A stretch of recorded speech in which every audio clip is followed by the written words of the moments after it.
Welcome to our show today. We'll be making a gluten-free pie crust. And we're going to start by using a food processor.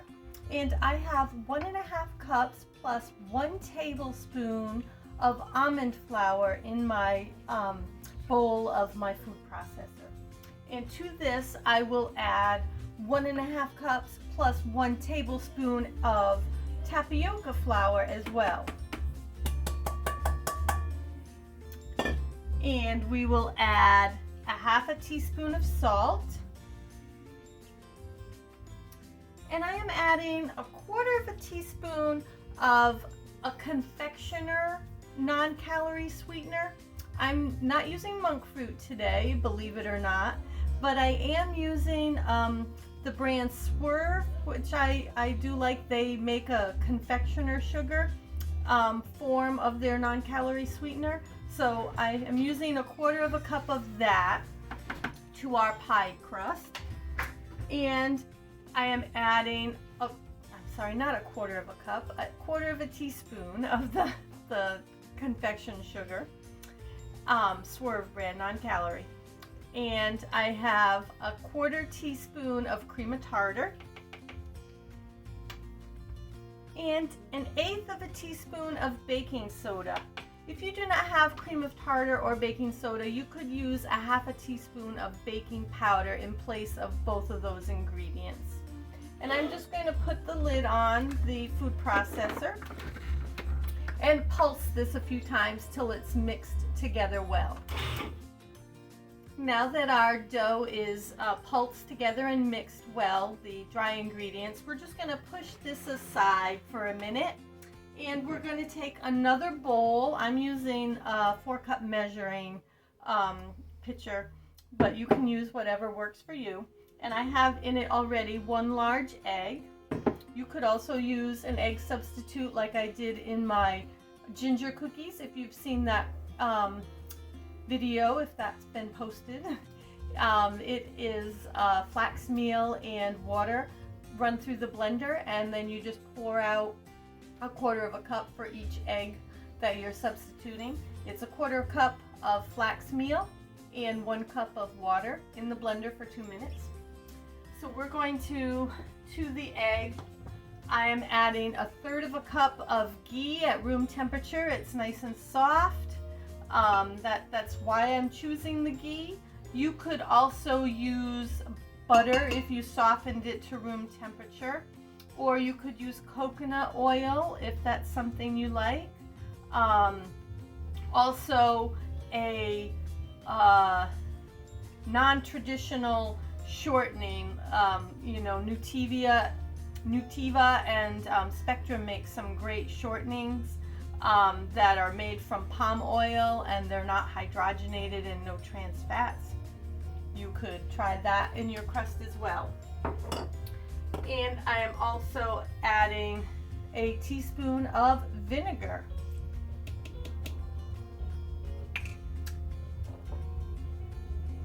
And then we will whisk this together.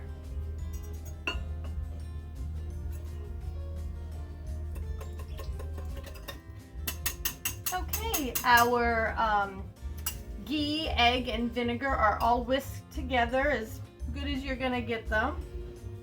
You can see that in there. Ooh, there we go. Okay, and now we're going to pull the food processor back in our workspace. And I'm just going to remove the little doohickey so that I can pour the liquid ingredients in while the food processor is running.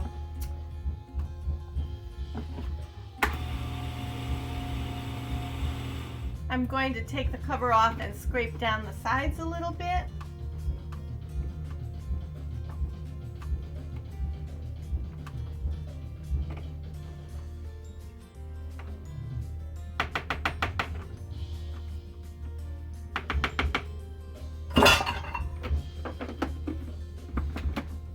And I'm just going to pulse until it's kind of crumbly, and it'll be a little bit moldable, kind of hold together slightly. And once it gets to that stage, we will add some cold water.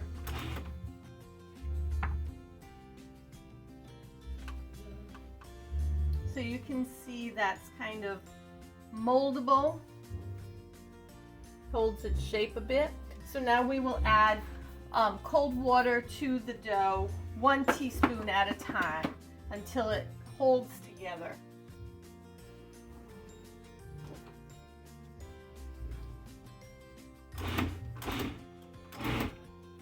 All right, the dough seems to be forming up nice. It's pretty much like pie crust dough. I ended up putting about 2½ tablespoons of cold water into the dough. So we are ready now to take the dough out of, we'll take the dough out of the food processor and turn it onto some parchment paper.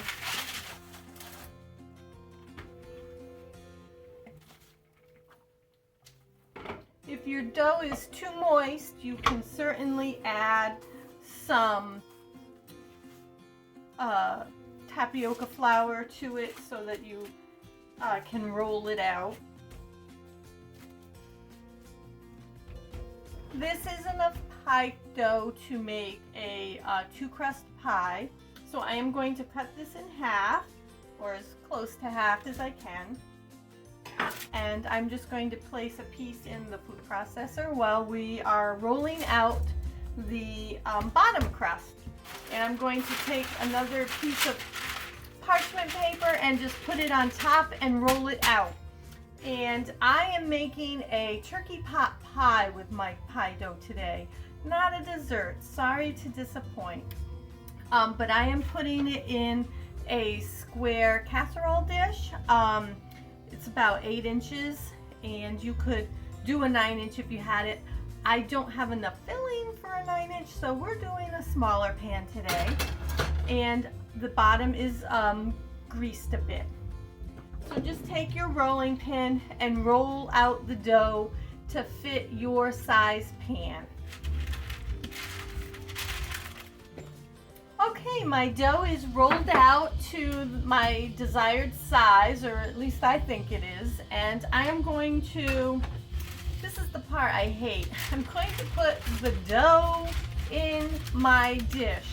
And no matter what you do with the gluten-free pie dough, it's going to crack. I've never had it not crack, but that's okay because it is moldable and you can just pinch it back together, just kind of press the edges wherever the cracks are, and you can make the pie dough back to solid shape again.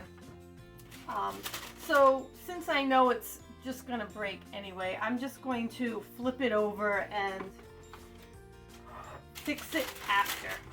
But you can actually, I will pause the video so you can see what the dough looks like before I break it and turn it into a mess. Hold on.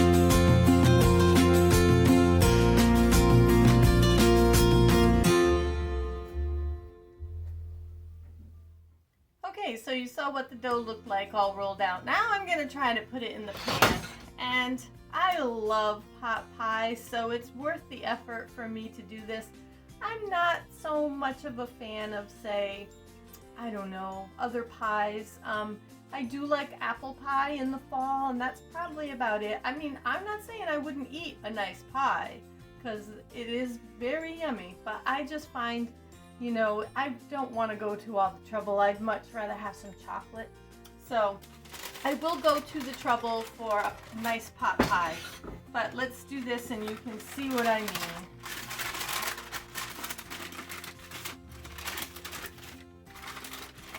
Kind of push it down in there. And as you can see, the dough is falling off.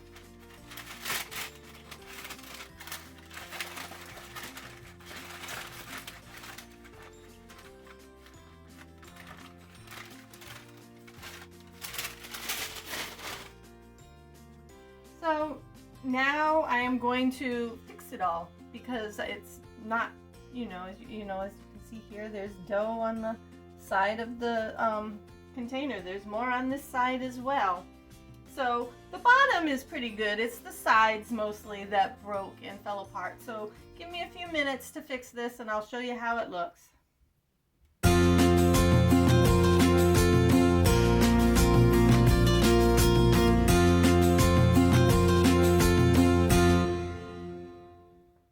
So you got to look at the pie crust. Now we're going to take our parchment paper and we're going to roll the last bit of the dough for our top crust. And we'll just do the same thing. We'll put another piece of parchment paper on top and away we'll go. So I will stop the video and bring it back for you when the dough is all done and ready to go on top. Okay, my top dough is now done as well. So I am going to take my turkey pot pie filling and I am going to add it to the bottom dough. Okay, my filling is in my crust. I am going to attempt to put the top crust on just like I did the bottom crust. It's going to fall apart a little bit. It's just the way it goes. If you worked with smaller pieces, if you had smaller pans, then it would probably not break apart like it does, because it is held together very well, but it just doesn't do too well over the expanse of the pan. But a ramekin dish perhaps, or a French onion soup bowl, something smaller like that, it would probably not be such a bother. But as much as I do love the crust, I do have to say sometimes I just don't want to mess with it. It is delicious, but sometimes I just don't feel like the effort. So here we go. Let's put our next piece on top. There we go.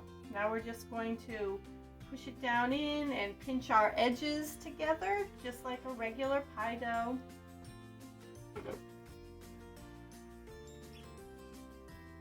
And you can bring this other stuff that's fallen off back up and add it in as well.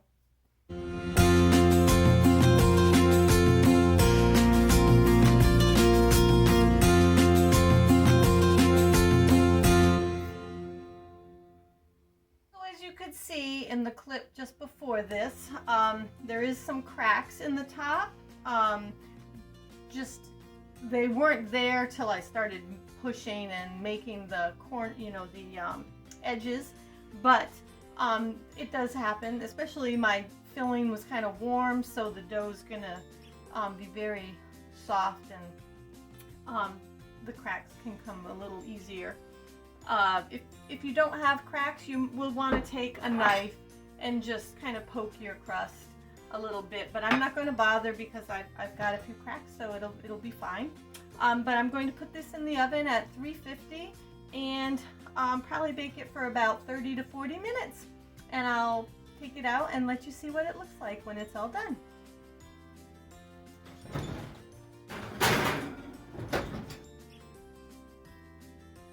So let's take a look at the pie crust and see if it's done.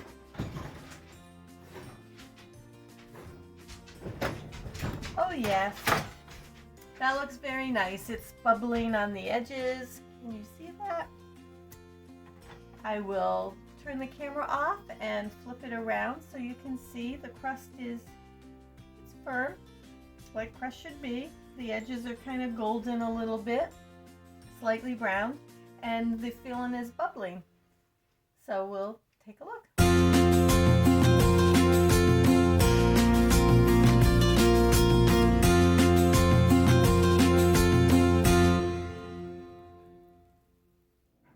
I've let the pie cool for a few minutes. I'm going to cut it and see if I can scoop it out without too much effort.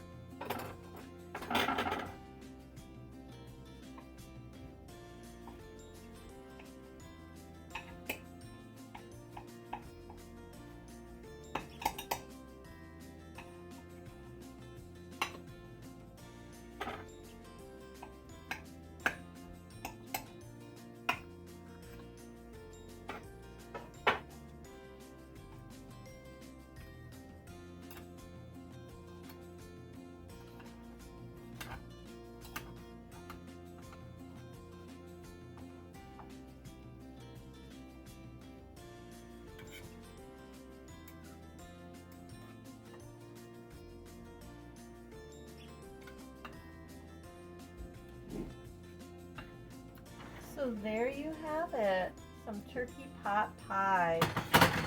Nice and warm, ready to eat. Shall I take a bite? You can see the crust is held together pretty well.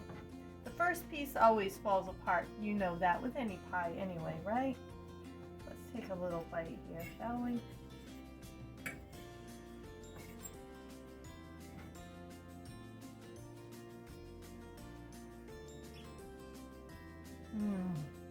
Perfect. I hope you enjoy your pie crust no matter what you do with it.